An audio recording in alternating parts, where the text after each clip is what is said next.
So I will be welcoming Dr. Umair Shah and writing his name, Dr. Umair Shah Saab, Toronto.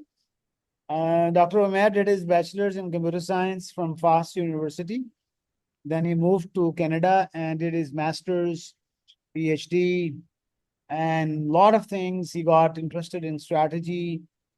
And then he met some very interesting people. There's an American professor, Ed Freeman. And he was a very different person. And that led him to think in a very different way. Alhamdulillah, that was very close to our indigenous thinking, actually. That indigenous thinking of helping others, taking care of people around you, the environment around you, the animals around you, the air around you. So somehow, you see, we are thankful to these Western people that at least, जैसे इकबाल कहते हैं ना जी doctor Umair साहब, पासबां मिल गए काबे को सनम खाने से, पासबां मिल गए काबे को, यानी बुत खाने से लोग ऐसे मिल गए जो अब जब हमारे दीन वाले लोग सुस्त होंगे और दीन वाले लोग एक्टिव नहीं होंगे तो फिर अल्लाह ताला जिससे चाहे काम ले लेता है. तो अल्लाह ताला ने सारे काम ले लिया, एड फ्रीमन से काम ले लिया, हेनरी मिन्सबर्ग से ले लिया. इनको गहराई में देखें तो we can disagree with them, but still you will find a lot of good things which we could have told actually. Our professors, our university people could have told, which would have been more relevant. So Bilal Sheikh Saab is from Karachi. Dr. Nasir Ali Saab, I don't remember. So people are coming in. Assalamu alaikum. Nasir Ali Saab, aap kahan se sir? Bilal Saab, mashallah. Bilal Saab, you write Bilal Sheikh. Dr. Shahid, how are you? Assalamu alaikum, kya haal hai aapke? How are you? Alina Sahaba, can you please keep on writing? Bilal Sheikh, Karachi. And we have, mashallah, a lot of Mukarram Sahib he did his mechanical engineering from United States. He was my dad's friend, 1974. Oh. वो भी course कर रहे हैं sir Umair साहब. हमारी class, हमारी course कल 5 दिन का बच्चा भी आया हुआ था. तो यानी हमारी इस कोर्स में फैमिलीज कोर्स कर रही हैं. मियाँ, husband, wife, kids, some father in laws, दादा अबू. मुकरम साहब सर अपनी ज़ियारत तो कराएं sir. So please open your cameras because the open cameras will give me and Dr. Umair energy. Is it, Umair sir? We get him more. Yeah. So once again, Dr. Umair did a lot of interesting research. His university where he's working right now is famous for entrepreneurship. And he will introduce about himself, about his university. And Alhamdulillah, he will give a strong message what stakeholders are. And entrepreneurship is not for me, it is for the society, it is for stakeholders. And as a Muslim, Umair भाई हम तो बहुत आगे की सोचते हैं. हाँ जी, वमन अहयाहा वकअन्नमा अहयन्नास जमीआ. And Allah Ta'ala says in Quran, anybody who helped one person, he helped humanity. So Umair साहब, अल्लाहु अकबर सर, अल्लाह ताला कहते हैं एक आदमी की हेल्प ह्यूमैनिटी की हेल्प है, कुरान में लिखा हुआ. तो ये चाइना से भी आगे sir. So Usman Ghani from China. So you will be having global audience, sir. Usman bhai, Umair sahib aaj, mashallah. Excellent. China, we have from mashallah. Cuba, there's some people from Cuba will be joining us, inshallah. Okay. Balwal sahib, Huzaifa sahib, Balwal ke aap Gujranwala aa rahe hain fir inshallah. Shiraz ko lekar aa jayein fir Allah ka naam leke, okay? ठीक है sir, इंशाल्लाह. We have Abdul Salam from Somalia coming in. So Abdul Salam, please open your. So we'll have to talk in English, Umair bhai. Okay. And you can use easy English, but I would appreciate from people from Sargodha, from Peshawar, from Multan coming in, and mashallah. So I think we should start. There are some people who are engineers, technologists, PhDs. Mukarram Saab did mechanical engineering from United States, Urbana-Champaign, 1974. I was a small kid when he used to come to our house. So Abdul Salam, assalamu alaikum. He's from Somalia. He did his chemical engineering from Pakistan and then environmental engineering. He took the entrepreneurship course and now he's a businessman, sir. He is a businessman who is working on, working with telecom of Somalia and many, many things. So over to brother Dr. Umair. And Umair Sahab, welcome and assalamu alaikum, over to you. So we have like 60 minutes for your talk and then 10-15 minutes questions, please. Perfect. Ji. Assalamu alaikum, ji, everybody. Welcome. My name is Umair, as Dr. Saab has very graciously introduced me. Dr. Saab, if you can give me access to share my screen. Yes, So okay, right yes, I now, will give you access as I a can. co-host. Yeah. And I've made you a co-host as well. And great. Perfect. I will share my slide deck. It's not something fancy. I know that I just want to make it more conversational, so that we can all have fun and also learn while we're having fun. So I'll introduce myself a little bit. My name is Umair. I work at the University of Waterloo. Waterloo is just 1 hour away from Toronto. So we are very close to Toronto. If you want to go there, you know that Toronto is one of the biggest cities and metro cities within Canada, and also on the global map, it's quite well respected for its financial hub, being a financial hub and also being a technology hub. So Waterloo, on the other side, really took over this technology side. We are very much populated by technology firms around us. For example, in Waterloo, we have Google. We also have places like D2L, Desire to Learn, which is another big organization within North America. So a lot of our tech organizations, they stem from Waterloo. And there's kind of like a joke or a saying around that whoever goes to Waterloo does some sort of a business. So there's definitely something in the water of Waterloo. So I mean that's the kind of spirit we live with. All the professors pretty much I know they have their businesses on the side. They're really applying all the knowledge from the universities and they're applying it for the betterment of this world. And you know, you probably have seen or had a BlackBerry sometime in your life. So BlackBerry was also a product of University of Waterloo. So one of our alumnus, engineering alumnus, Mike Lazaridis, he actually started this company. And when I came to Waterloo 14 years ago, I mean, there were campuses of BlackBerry all around the University of Waterloo, and they used to employ a lot of students from engineering, from human science and humanities. And you must be wondering why humanities?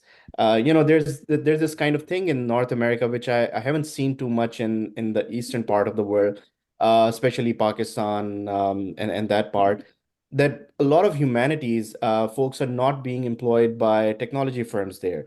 However, in North America, a lot of people from psychology background, sociology background, philosophy background, they're all being employed here by tech companies specifically because they really want to understand how humans they behave and how humans come up with new ideas and how can we define new problems given that the technology is changing so rapidly right now. So that's a kind of trend that I would also be sharing today. All right, so I'm going to go back a little bit and I just want to give you layout what I'm going to be talking about. It's not going to be more than 30 minutes. That's why I have to limit many things, but I want to keep it an open discussion kind of thing. So when I present something, if you don't agree with it, or if you have better ideas, please feel free to interrupt me. I'll be more than happy to listen to you, and then we can have a discussion there. But typically, I would go with this kind of agenda. I will introduce this concept of stakeholder theory. We'll then have a brief discussion on what businesses and how businesses can utilize it, what stakeholder theory could mean for companies and organizations or entrepreneurs in Pakistan, and what could it mean for companies and businesses all around the globe. So kind of getting a local perspective and also a global perspective. And essentially, I mean, I really love asking some questions like, so what? Why are we even studying this? Why does it matter? So I would like to try and really tie it back with the reality, the application of things.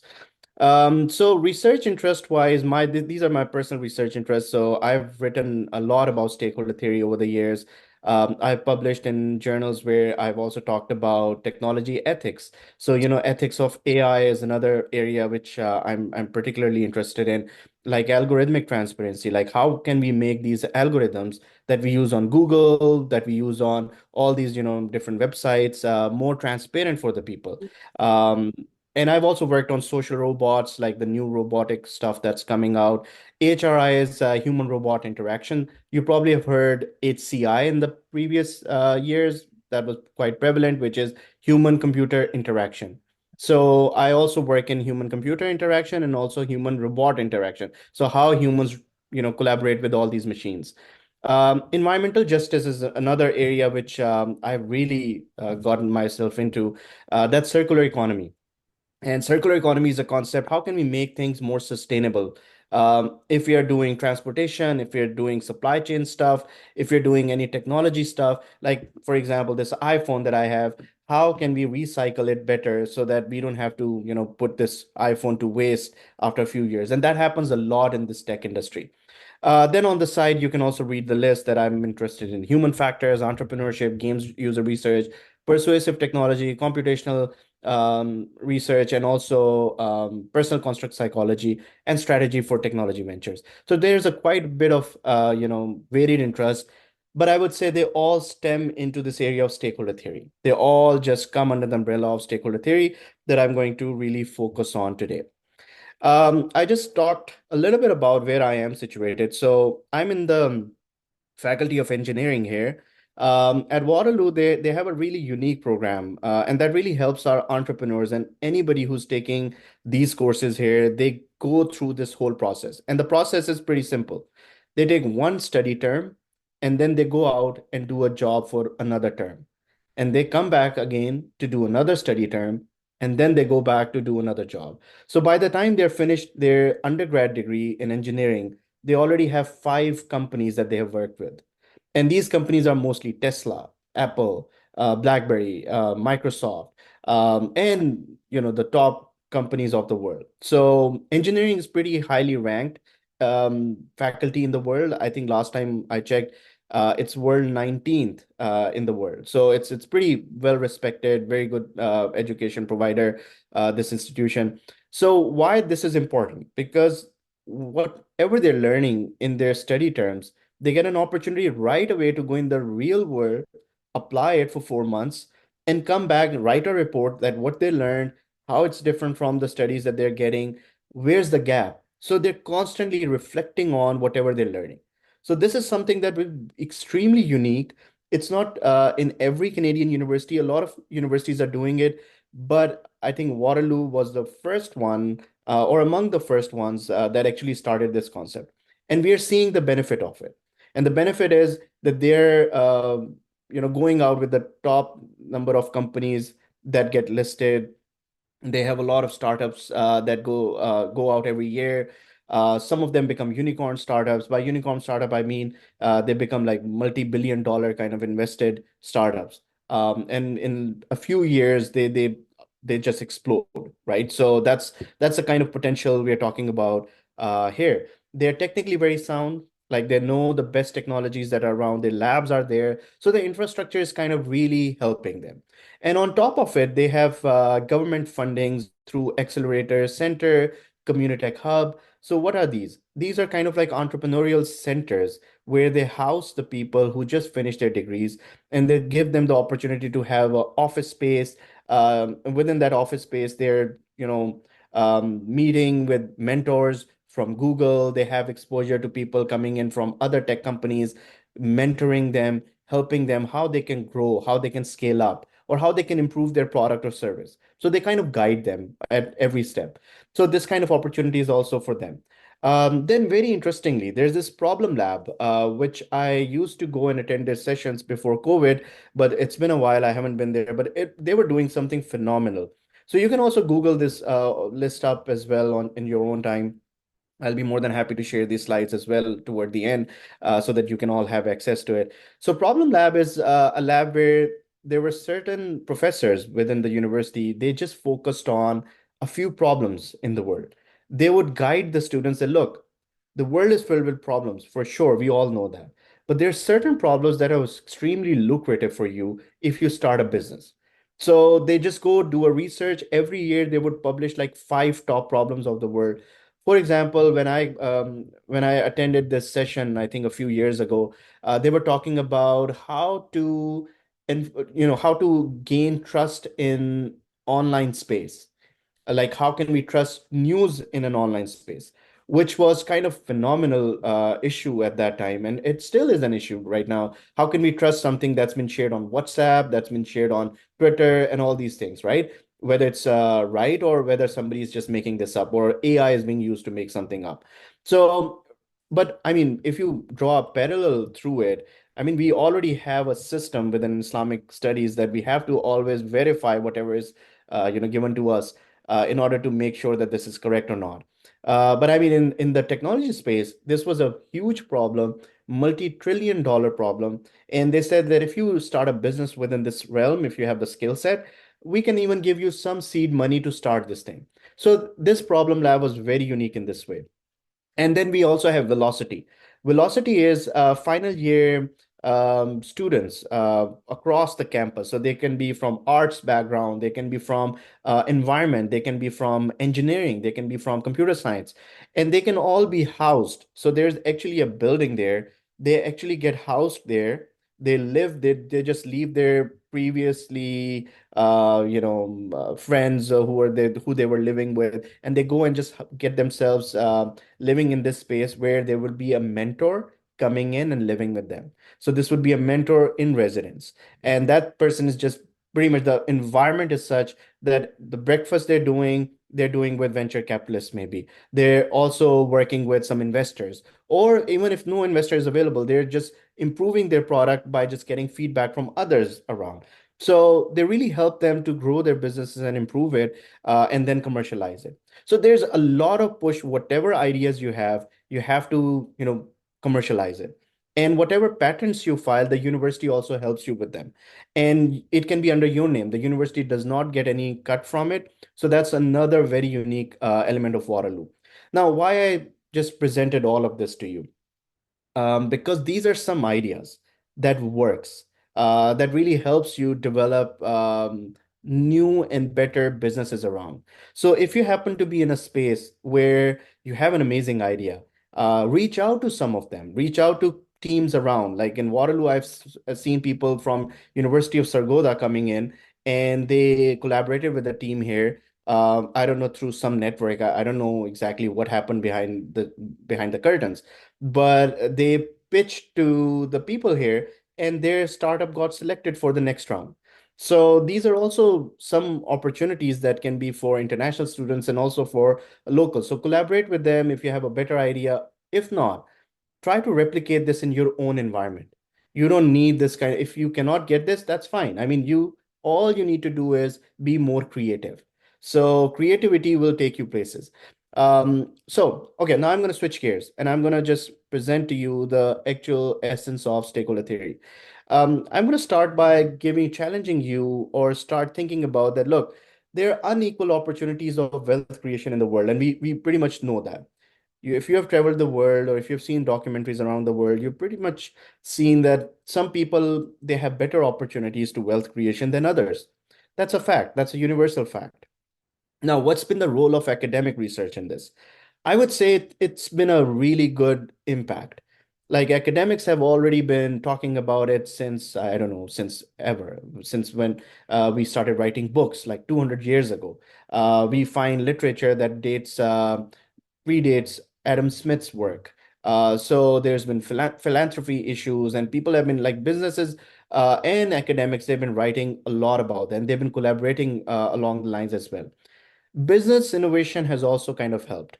It has helped in reducing, let's say, carbon footprint in some cases, but at the same time, it has added to the problems as well. So you need to really understand that the business has also added to the problem, but also try to resolve that problem as well. So lastly, what I think really helped bridging this gap between businesses and academics. So academics saying that this is the right thing to do, and businesses saying, well, we can adapt this, but it can also have some consequences, unforeseen consequences, which could be bad for humans. So how can we bridge this kind of gap together? So I call it as business stakeholder engagement models. How you as a business, how you as an entrepreneur, what kind of hat you need to wear in order to make these kind of decisions or think about your business. So that's what I'm going to talk about. And I would just distinguish between three models here. So the first one is corporate social responsibility. So if you happen to get any strategy courses, if you are coming from a business school, strategy school, or you probably have gone through this term corporate social responsibility in length. If not, then I would also say that you've probably seen this term circulated around in these companies like Coca-Cola or Nestle, or they use this term all the time. So corporate social responsibility is, and even in Pakistan and globally, a lot of companies like to have this kind of term infused with their mandate. And the reason is so that they can gather some soft power and people can start liking them a bit. So corporate social responsibility is an idea where you create wealth first, and then whatever is kind of residual, you just invest in something that's going to help the people. Great idea. I mean, nothing against it. It's good. I mean, you're just trying to do good in the world. Nobody stops you from that. But over the years, we have seen that it has limited outreach. And the reason why I say that, well, I'll take you back to 2008. 2008, there was an economic meltdown in the world, especially in North America, when the economy was kind of collapsing. At that time, the biggest bank, Goldman Sachs, and one of the biggest, Enron, and these companies were kind of just going out in 2001. And in 2008, Goldman Sachs kind of triggered this economic meltdown. Somebody did a study and they found out that Goldman Sachs had one of the best ISO standard CSR program. And that program was that they're going to hire people from privileged areas in the world. They're going to support them, integrate them in their organization, and get the benefits to the local communities. Now, on the paper, it's like one of the best ideas, right? But essentially, that firm triggered this economic meltdown. So they did something so irresponsible that the whole world kind of paid the price of it. So there's this kind of criticism for corporate social responsibility that it does good, but it's not the best model. Another example is that whenever companies go through bad patch, they pull their money out of the CSR fund right away. For example, if you open, I'm just making this up, this is not true. Like any company like FMCG, Unilever, or Nestle, if they had invested money in purification of water or this kind of stuff in some community that's kind of downtrodden, the first thing they would do is they would pull that money out when the things get tight, right? And the people living in those local communities, they suffer the most. They would cancel all the schools. They would do all the things that could save them money, right? So we have tons of examples like this. So there's kind of like consensus that CSR is good, but it's not the best model out there. So then I came across this model, which is creating shared value, which is Michael Porter. If you've taken any marketing courses or strategy courses, you've pretty much gone through Michael Porter. So he reconceived this model and he said, okay, so CSR, if it's not doing well, let me reconceive it and let's call it creating shared value. So creating shared value is that I'm going to align the interest of my company with the interest of the communities. Now, on paper, again, it's amazing. It's a great concept. And the concept says that if I'm Nestle, I'm not going to go and open a school because that's not the business I'm in. I'm going to perhaps give clean water at a much cheaper price to vulnerable communities. And that's going to be my way to align the interest of my business with them. And then I don't need to do any CSR. My I'm already doing good for the community through aligning of interest of my business with them. So I studied this model a bit. And one thing I realized that in around 2012, 2013, well, this came out in 2011. And 2012, 2013, companies like Samsung, Coca-Cola, these companies started changing their word from CSR to CSV. And now you can go online and you can also say that Samsung already has this creating shared value initiative, and they're aligning the interest with the interest of the communities. It does good, but it's again narrowly economic focused view, which is that at the end, they just want to make profits. So they would go and contest for newer opportunities wherever they exist to just expand their business. Fine, fair enough. Then I came across something that's called creating value for all stakeholders. Now, this engagement model, I would by far call it this is the most superior model that's out there. And that model is more humanistic. That model is more changing the way capitalism is kind of done.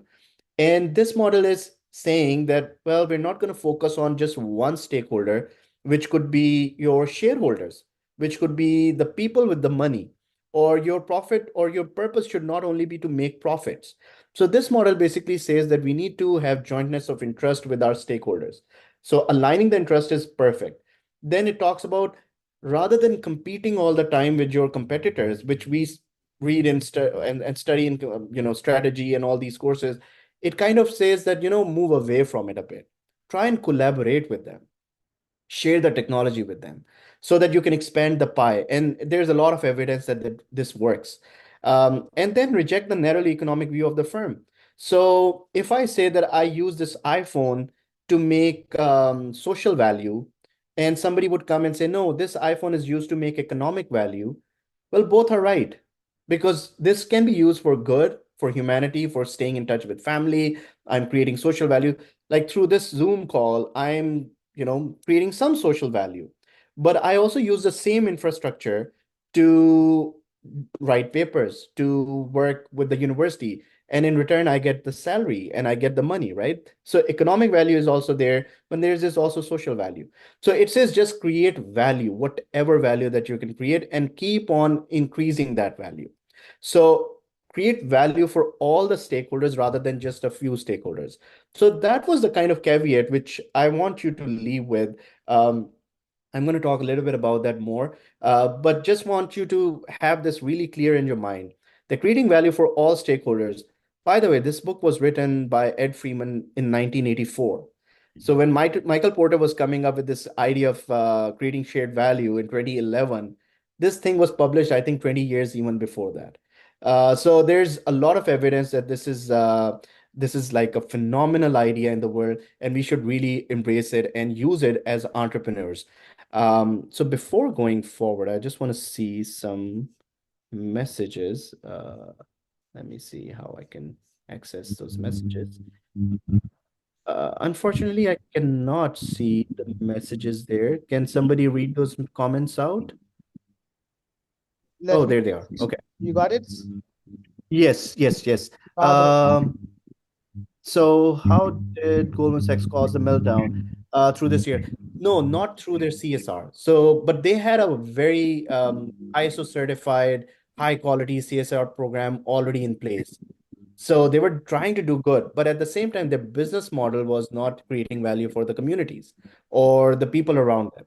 So their business model that they were giving subprime mortgages, which was mortgage over mortgage over mortgage without any regulation, because of which the economic meltdown happened. So this bank went down.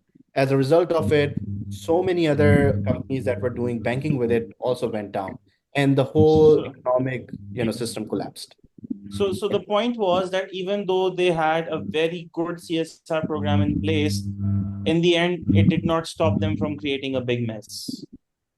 Absolutely. So Okay. CSR is All good, right. but it's not solving the world problems.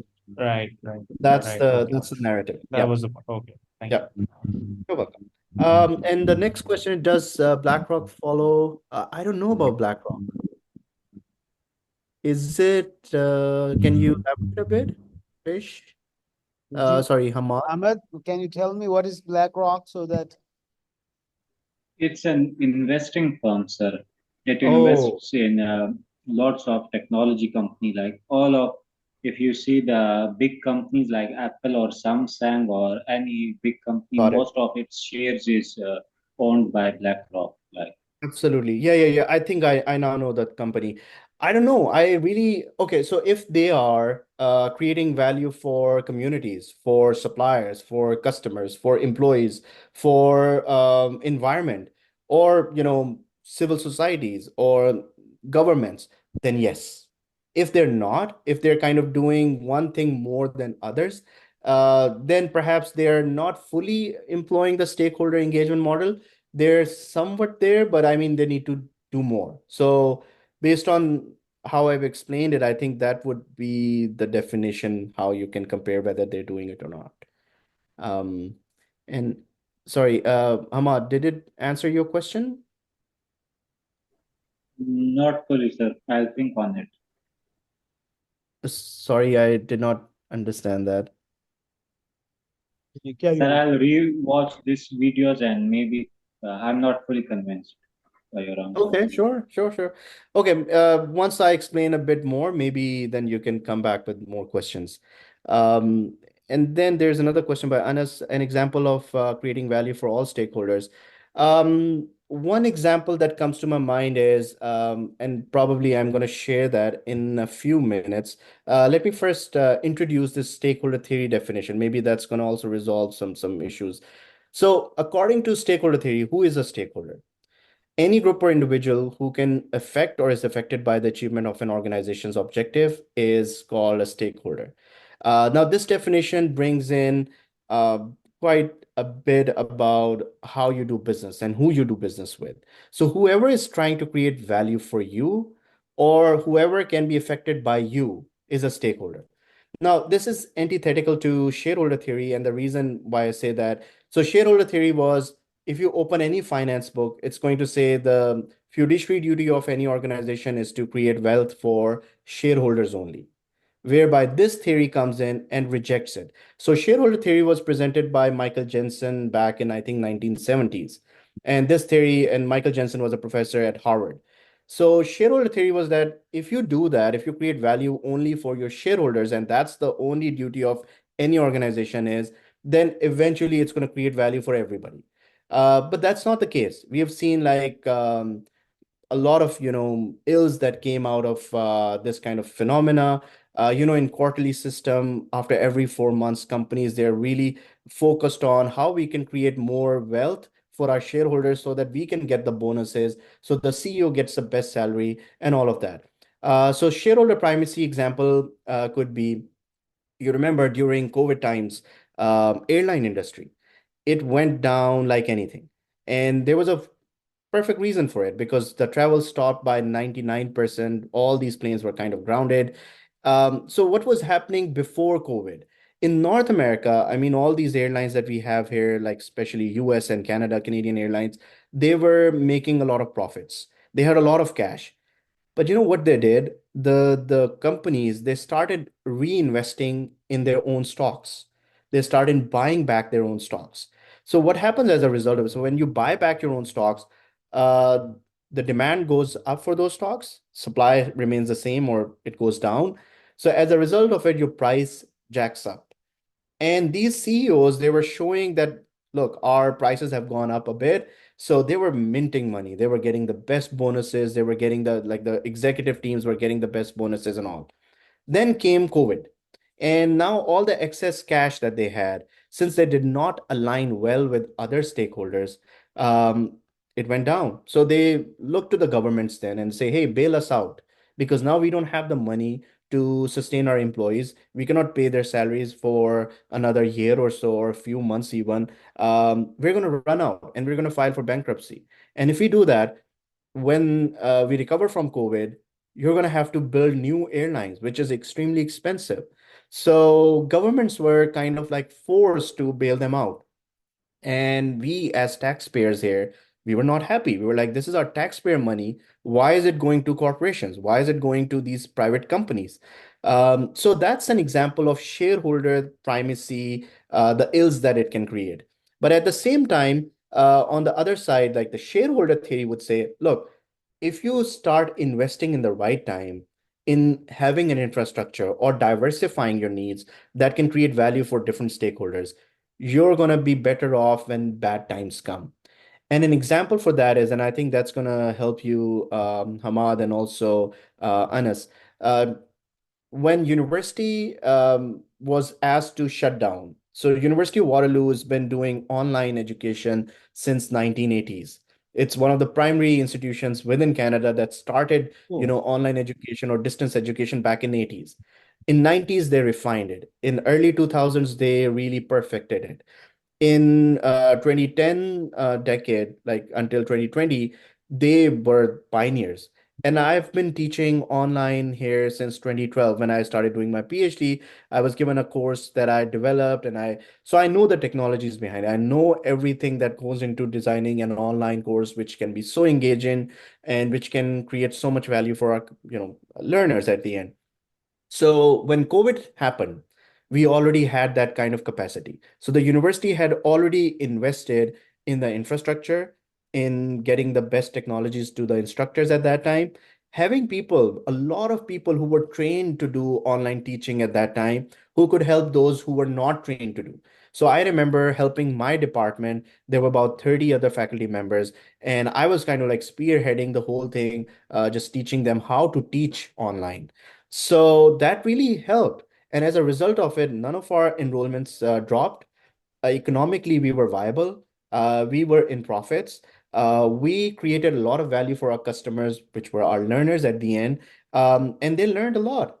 So we actually expanded a bit. We offered new courses in that time. And the reason why I share this is, but if you create value for all these stakeholders at the right time, have this kind of hat on that your job is, your primary responsibility is not only to make profits, it's to sustain, it's to create value for all stakeholders without leaving impact on the environment, without leaving impact on your employees, and all of that stuff. So your purpose needs to be very clean. So that's like a stakeholder theory example.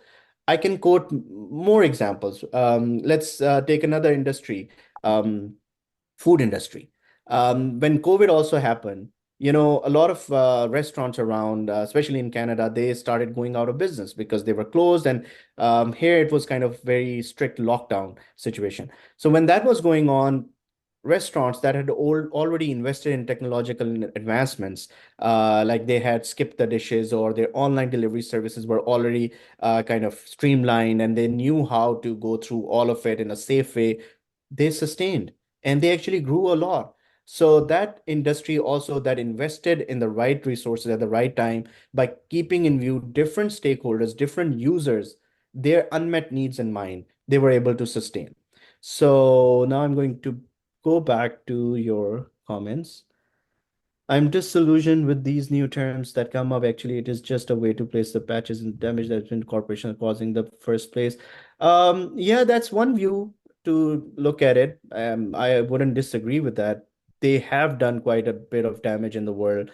But if you like look deeper, Anas, I would say, if you philosophically view this idea of creating value for all stakeholders, you would find it being very close to humanistic way of doing business, which is that I don't want to harm anybody. I want to create more value for everybody. So let's fix the problems that we've been dealing with in so many years. And rather than calling these businesses evil all the time, which most of them are, as a stakeholder theorist, I call them out all the time. And in fact, in the next few slides, you would see a lot more examples that I've called Google and all these companies out many, many times, and in my writings too. But I mean, there's a way that we have to fix it too. And the way to fix it is to engage with the future entrepreneurs, engage with the future managers who would be making these decisions in organizations. Because I've seen that, I've also taught in business school here. So I know that how we train our business folks, it's not the best, because we only teach them finance primacy, and we only teach them that look at the bottom line, and that's it. So that's why we're in a mess. So we got to fix it. And stakeholder theory, I believe, has the potential to fix it a bit. All right. Saad is saying when they're making profit, they want to, sorry, I cannot read this. Want to operate as capitalists. When they make losses, they want to operate as socialism. Yeah, that was just a Yeah, yeah. joke comment. You can ignore No, it. It no, was I about hear you. yeah. I hear you. I hear you. That's so true in North American companies, and yeah, I agree with you. Dr. Faisal is saying, how can we learn these techniques for online teaching? Oh, that's a different topic altogether. There's so many techniques that you can learn. I can maybe have another session on just online teaching with you, that can really facilitate learners how they can do some things asynchronously, like when they're not live with you. And there are certain things that they can do with you while you also have to be live with them. So, and design your technology, design your assignments in such a way. So there's a whole pedagogical thing behind it, and we can certainly talk about this at some other point. Saad is saying, is there any hierarchy or formula for creating value for all stakeholders? Who comes first? That's an excellent question. And I would like to address that by first addressing who those stakeholders are. So Saad, just wait for that. So stakeholder may include customers, your employees, your suppliers, your financiers, communities, government, NGOs, environment, trade associations, and whoever. I also read a paper, which was such an interesting paper, and it says that as law enforcement agencies, if I'm police or something, my stakeholder are all the non-state actors, or are all the organizations that are creating menace for me, right? It could be terrorist groups too. So it even goes out and calls them out and says, that's my stakeholder. So I need to stay ahead of them in order to be effective. So whoever you can affect or is affected by you is a stakeholder. I asked this very question to Ed Freeman himself a couple of years ago when I met him. I said, so which stakeholders would be my primary stakeholders? And should I go with, let's say, customers first and employees first? And he's a musician, and I also happen to play a few instruments. So he gave me this analogy. He said that it's not about what notes you play, or how many notes you play. It's about what exact notes you play to, create a harmony. So it could be just a few notes, and it could still do a really good job with, to your ears, and it can create a really good harmony. So he used a example, and he's like, whoever your stakeholders are, which are primary, that you think, if you don't create value for, let's say, your employees, you're going to leave. If you don't create value for your customers, they're going to go to your competitors. If you don't create value for your suppliers, they're going to find the first opportunity to leave you and offer services to somebody else. During COVID, that happened a lot. So companies that were kind of mistreating their suppliers, when COVID happened, suppliers moved to the organizations that were giving them more work and they were good to them. Like, I know I'm also born and raised in Pakistan, so I know that there's this kind of really bad practice in the supply management system throughout the country, which is that suppliers are paid the last. So after a few, there's a whole debt cycle that's going on, and they never get their payments back in time. That is really awful. And that is so wrong in so many ways, against any values. So if a supplier gets a company that pays them quickly or fast, I would say they're going to go and start creating value for them more. Financiers, look, stakeholder theory is not saying that you shouldn't be taking care of your financiers. It's saying that they are bringing you money, give them their value back. You have to create more wealth for them, but that is not the only objective, which shareholder theory was saying is your objective. So that's how it's different. It's not a socialist movement. It's close to it, I would say, but it's not saying that you shouldn't be creating value for your financiers. And even socialist movement, if you go and read Karl Marx and all, they're also essentially not saying the same thing. Communities, government, and all that. So to answer your question, you really have to understand who your stakeholders are, who are going to be affected immediately if you don't create value for them. So start with them and then keep on increasing. Another thing about stakeholder theory is it gives you the room to make mistakes. Well, whenever you make a mistake, refer back to this model and then rectify it. So if you have the stakeholder theory hat on, the chances are you're gonna do good. So does that answer your question, Saad? And Tayyab is saying, is the VS model implemented in service-based presence? Yeah, it's implemented in every industry. So it could be a service industry, it could be a production firm, or yeah, it's applicable to anything. All right. So moving on, like I mentioned earlier, that I'm going to talk a little bit about technology firms and technological advancements. And I think that's where the service part also comes in a bit more. I'm going to collapse this chat for a bit. So there's this ACM magazine that I would really recommend all of you to subscribe to. It's free. You can just go and read their articles. They really talk about what's going on in the newer space of interaction design, and it gives you really amazing ideas sometimes. So this is a couple of months old kind of material that I pulled up. So it says that strategy requires execution. And basically, this is a time when the AI was kind of really taking over the world and everybody was writing about it. And since I have a PhD in management of technological innovation, so I knew a little bit about that, what has happened back in the days and what's the how the cycle works and all that. So I was like, well, it's going to die down. It's a great thing, like AI is, but the hype is like too much. That is kind of what's going on right now. There's a recent article I read in HBR, Harvard Business Review, which said that Microsoft has access to billions of users who are like email users, right? So they have access to a lot of corporation emails as well. So they have tremendous amount of data. And they're also saying that they're not able to do a lot with that, given the AI technologies that's out there. So they're kind of like drawing back a bit and saying, well, it's useful, but we're not there yet. It's going to take us some time to build those models and have those technologies implemented, which can really do general AI kind of stuff, which is going to solve all these thinking problems. So Actually, yeah, so a bit about AI. I kind of saying I myself. I'm a AI developer and expert working in about 8 years. And what I've seen is that recent AI trends have drifted us apart from general AI.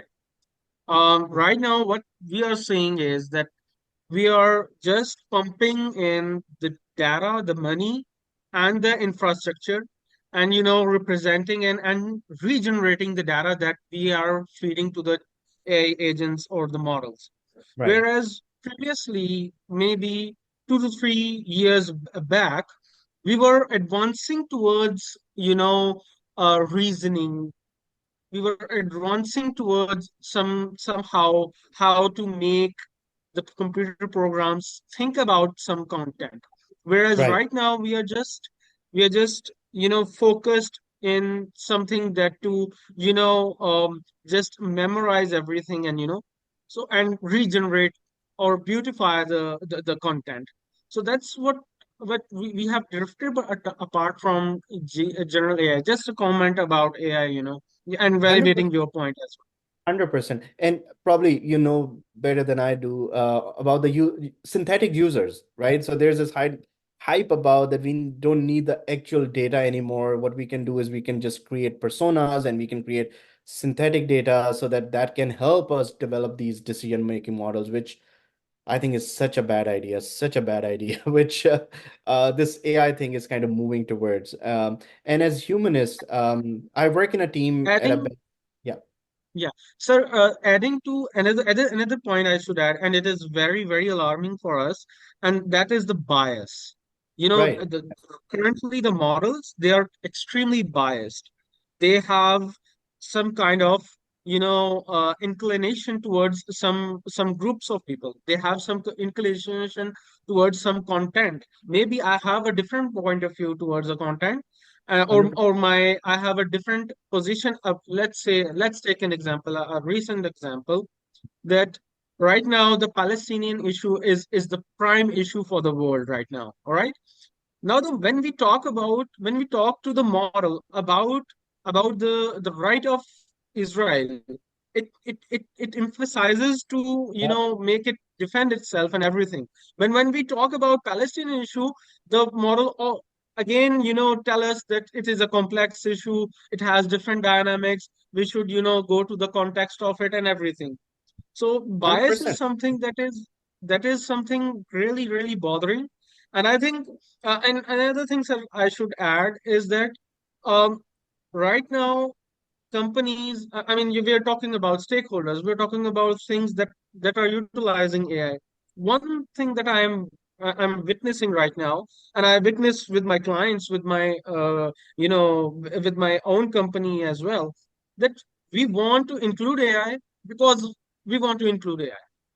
Yeah, We want to beautify our our products. We want yeah. to say to our clients, we want to impress our stakeholders that yeah, we've got AI, we have included it in, or irrespective of the thing that AI is useful for my customers from other stakeholders, just to impress one stakeholder, the prime stakeholder, obviously, that are giving the money, they're pumping Yeah. the money.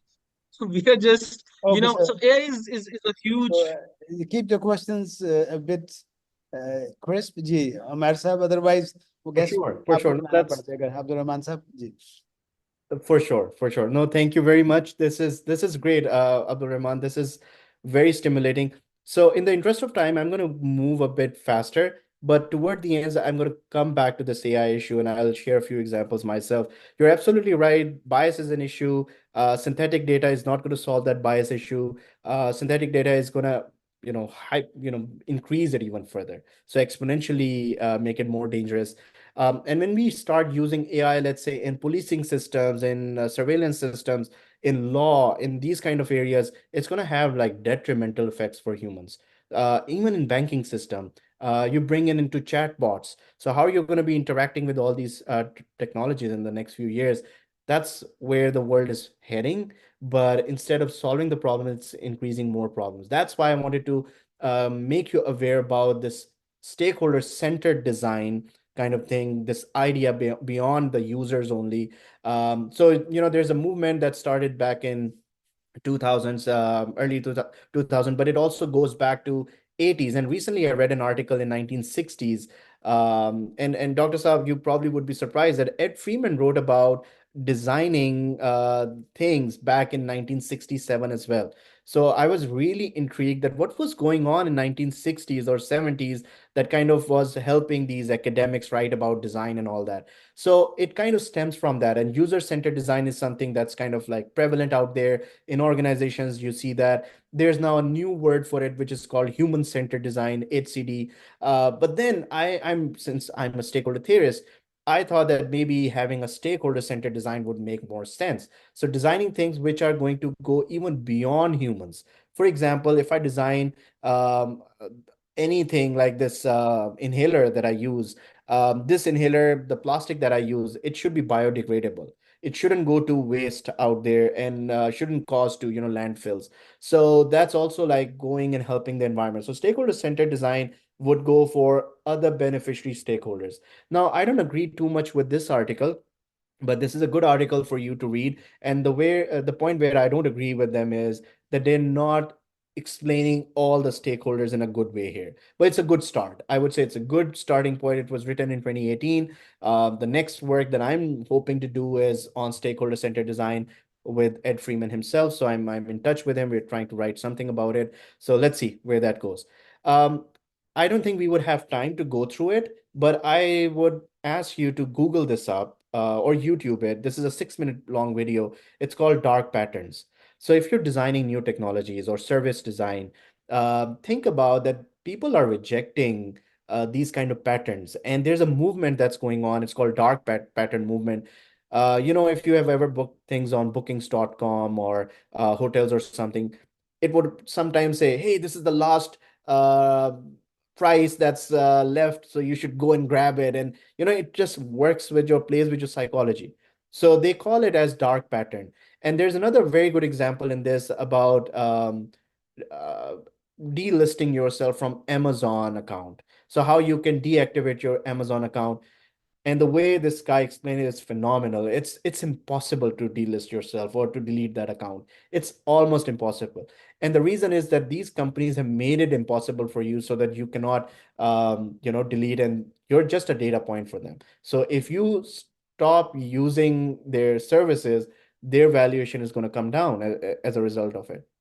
So dark patterns, I would say, please go and study or just, can you hear the audio as well? Just give me a thumbs up if you do. Dark patterns are features of interface design crafted to trick users into doing things that they might not want to do, but which benefit the business in question. Here's an example. Have you ever tried to delete your Amazon account? Here's the Amazon homepage. What's the first thing you might think to do? The obvious place to look is the account dropdown here. Once you're in here, you look around, it's a lot of information, but if I'm interested in deleting my account, I think that your account is probably a good place to go. Once I'm on this page, there's a lot more information, payment options, login and security, and a bunch of stuff down here. Unfortunately, you could click every link on your account page, but none would deliver you to a place where you could actually delete it because it's not here. In order to actually delete your Amazon account, you have to go all the way down to the bottom of the page, and under Let Us Help You, click Help. Once you're in here, you have to navigate to Need More Help because putting it on this page would just be too easy. Then click Contact Us. This is where it starts to get ridiculous. It's still nowhere to be seen, but of the 4 options on the top that you want help with, click Prime or something else. You want the something else. In this Tell Us More About Your Issue dropdown, there's still nothing that suggests account deletion. You just have to know to click Login and Security. And then in a second dropdown, there it is. The magic button, close my account. Except in order to actually do that, you now have to have a chat conversation with an Amazon associate who's going to tell you all the reasons account deletion is a bad idea. See, you can't delete the account yourself. They have to do it for you. This is a dark pattern, a crappy user experience that intentionally makes it difficult, almost impossible without help, to do something that hurts Amazon. UX specialist Harry Brignall categorized it. All right, so I'll let you, this is a fascinating video and I want you to just, watch it in your own time. There are quite a few other examples too. Back in 2015, there was this Volkswagen, this scandal that came out that they were fudging their numbers with the diesel engine. And Crane and Metten, so I've met them at Academy of Management. They're like academics, they wrote about it. And while I was reading their, article, which was kind of fresh, the ad that came up on the right side of my screen, it was like feeling tricked, lawsuit. So there were some lawyers that kind of yet, destroying the value for the companies. So it's like fascinating how these algorithms work sometimes. This guy, he increased the price by 5,000%, this life-saving drug overnight when he became the CEO of this company, or when he acquired the pharmaceutical company. And he's kind of like the known as the worst, CEO in the last century. A lot of people, backlashed against him, and he was like really shareholder primacy kind of person who would only say that I didn't do anything illegal; it's all legal. But of course, I mean, legally you can do a lot, but I mean, is it ethical? No. So this stakeholder theory hat brings you to this kind of discussion that I shouldn't be doing. I shouldn't be this guy. By the way, this guy was then jailed for another felony, and SCCP, and I think now he's out or something, but he served his time in jail recently. And there are quite a few other examples like Keurig cups. So Keurig cup is like a coffee making pod that is very common in North America. Nespresso is another one. So you just put that in a machine. It's not very expensive. You get a really good cup of coffee for $1 or something, which is cheaper than outside, which is very high quality. But the problem is that this Keurig cup company, it became a multi-billion-dollar company in 2012 or 2013. And this company co-founder came online and said, apologize to the world. And he has a podcast there. He said that I'm sorry that I ever came up with this product. And the reason is because these pods are not biodegradable. And there's a movement that started, which is called Kill the K-Cups. So you can Google this up as well. It's, I think, still live, which is kind of forced the company at that time to hire somebody with the title Chief Sustainability Officer. And their job was to just come up with this kind of biodegradable thing for the pod so that it doesn't go to landfills. And by the way, this company got started with this kind of notion and purpose that people wouldn't have to leave their office to go to coffee shops to get a good coffee. So they can get it within their office spaces or at their homes at a fraction of a price. And this is going to be good coffee. So the intention was good, but there's unintended consequences always. So stakeholder theory, if they had the stakeholder theoretic hat on, they would have thought about environment. They could have thought about employees, their suppliers, all of that, all the stakeholder, deck. So they did not, and they lost billions of dollars as a result of it. It's still doing a good business here. I don't think they have solved the problem even yet. They're trying to, go across this technology, and we're talking like 15 years after. There's Shoshana Zuboff. Please read her book. It's amazing. She's an Harvard business professor. She was a Harvard business professor. She's retired now. So, Age of Surveillance Capital. In fact, I got this from readings in Lahore. I purchased this book from there, so it's very readily available. It's a great book that talks about that we need to get our power back from these tech companies. They're making billions of dollars on our data, so that's unfair. There was an article in Wall Street Journal about millions of business listings on Google Maps are fake, and but the Google was making profits. And I tried to follow this news, and honestly, I couldn't find too much other than this statement from Google saying that we're looking into this, we will do the right thing.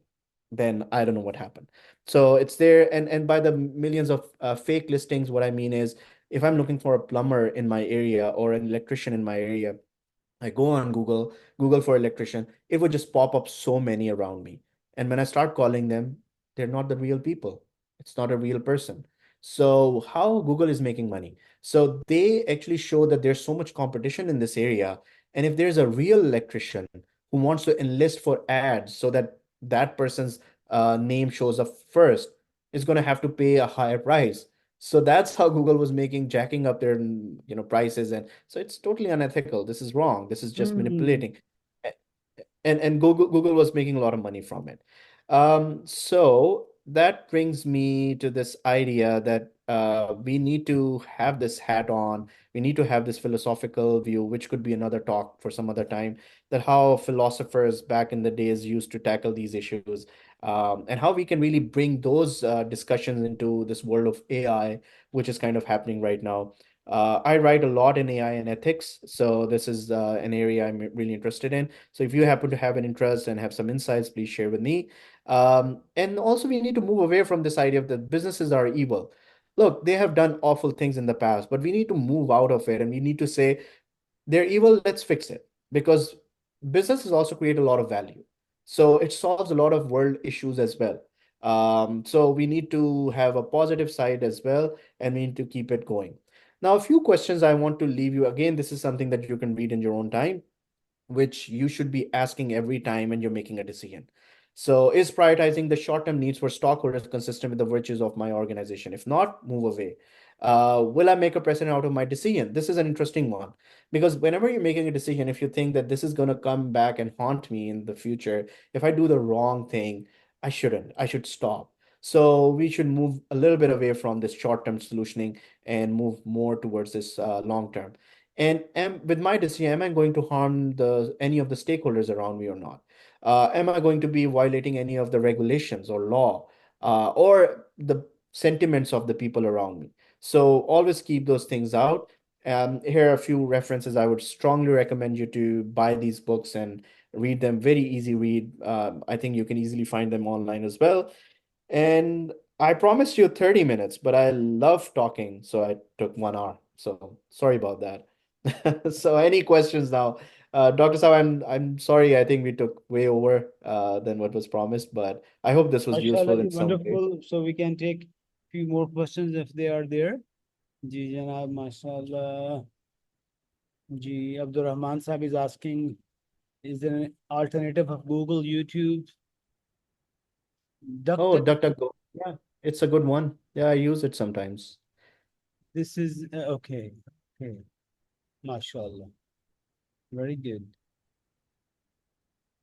Yeah, so always keep the stakeholder theoretic hat on. That would be my giveaway here. That stakeholder theory is quite deep in solving so many issues. And about Saraswati, the model that you teach, she's also from Darden Business School. So I've been to Darden Business School quite a few times, where Ed Freeman, they all are, and they wrote about stakeholder theory back in the days. They're doing phenomenal work. They're very humanistic. They're very non-traditional to other business schools that I've seen. So yeah, read a little bit more about them, and that's So gonna have help you them. seen the impact on their personal life? Like you have been meeting Ed Freeman? You find him a different person? Oh, he is so grounded. He's a giant when it comes to academia. He's giant, really. But when you go to his house, he invited me to his house. He just, offered me to stay with him, talk to him for hours.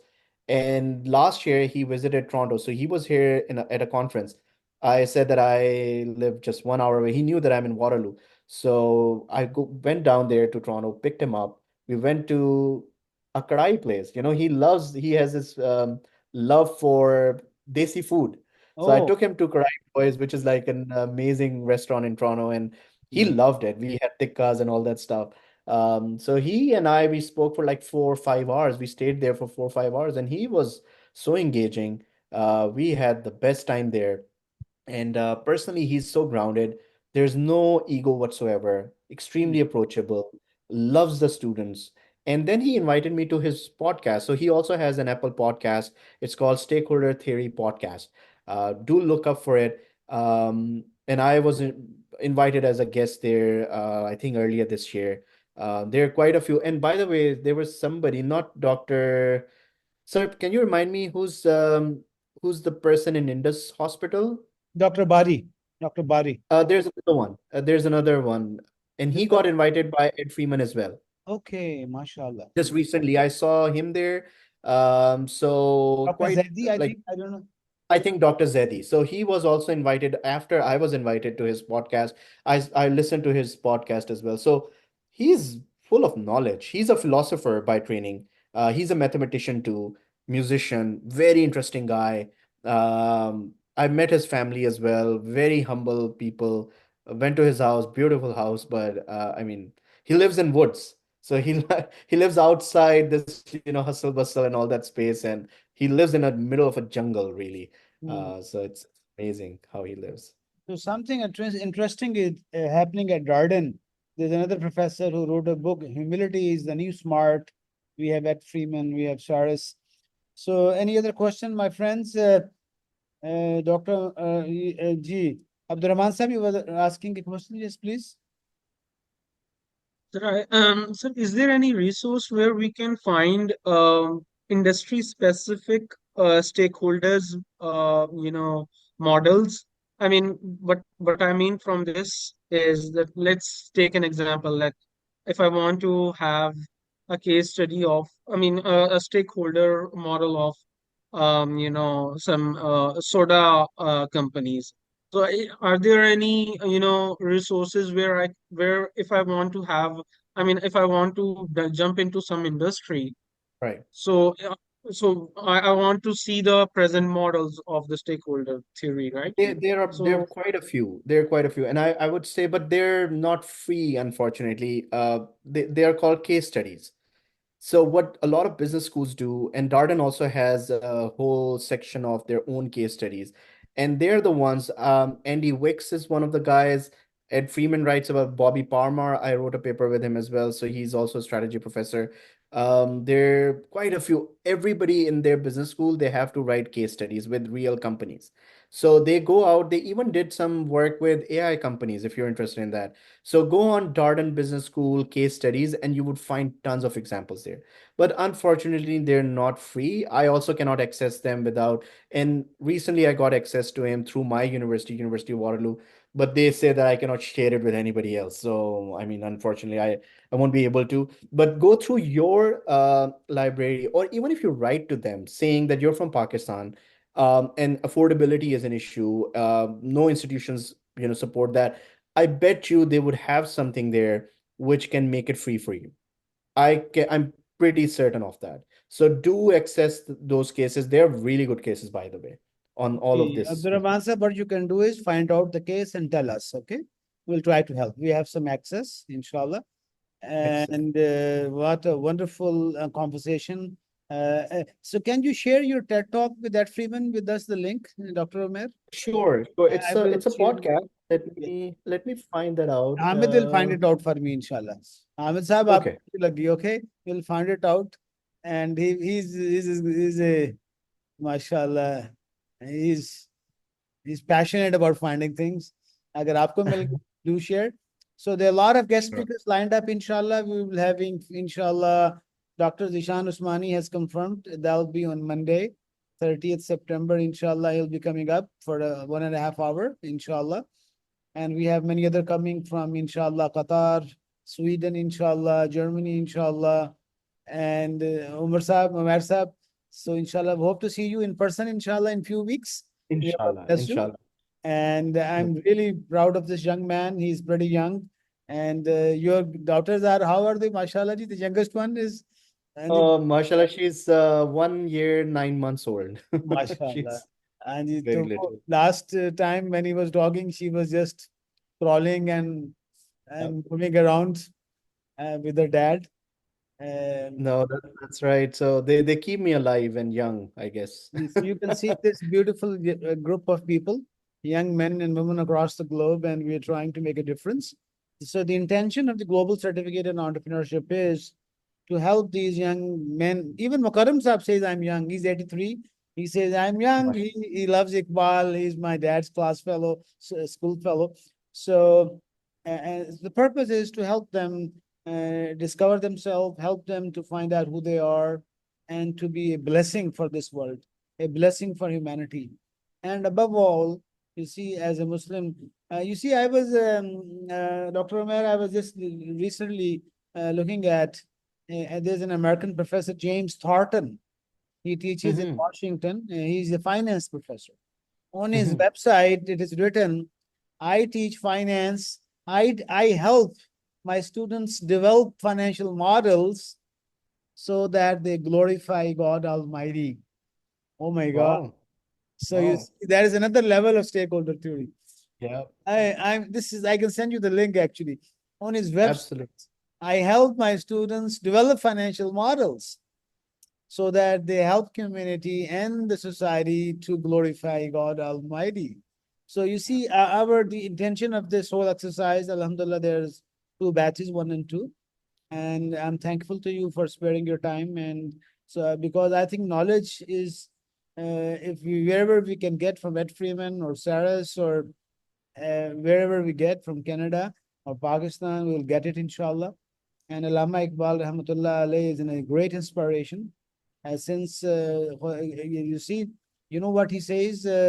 Allah rakhe tere jawanon ko salamat. Iqbal says, Allah rakhe tere jawanon ko salamat.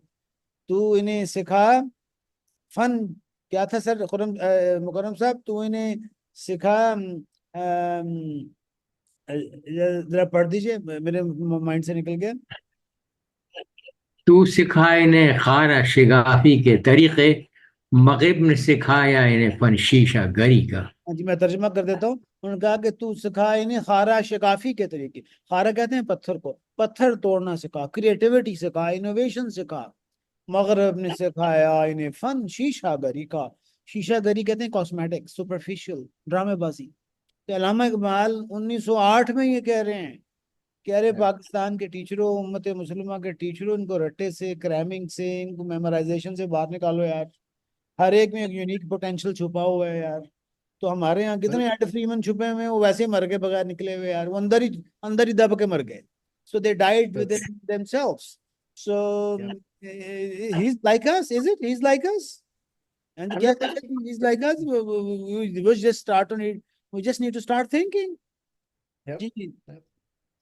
एक बड़ा interesting aspect मैंने add Freeman का देखा जो कि मुझे बड़ा मजा आता है किसी बुजुर्गों के साथ okay so one really interesting aspect I saw with Ed Freeman he whenever he travels he doesn't go to all these iconic places he likes to just stay in his room and read a book and I'm like can I take you to Niagara Falls or something or take you to CN Tower and all these places and he's like Umair, I've traveled the world so much, but the best time that I can get is with a book in my room and just to think, because that's the only time I can be alone.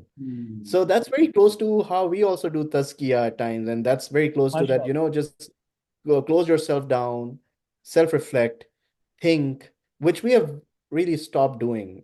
So we don't think, we just react. So I just want to introduce, we have Dr. Luqman. Professor Luqman is doing his PhD. He's from Indonesia.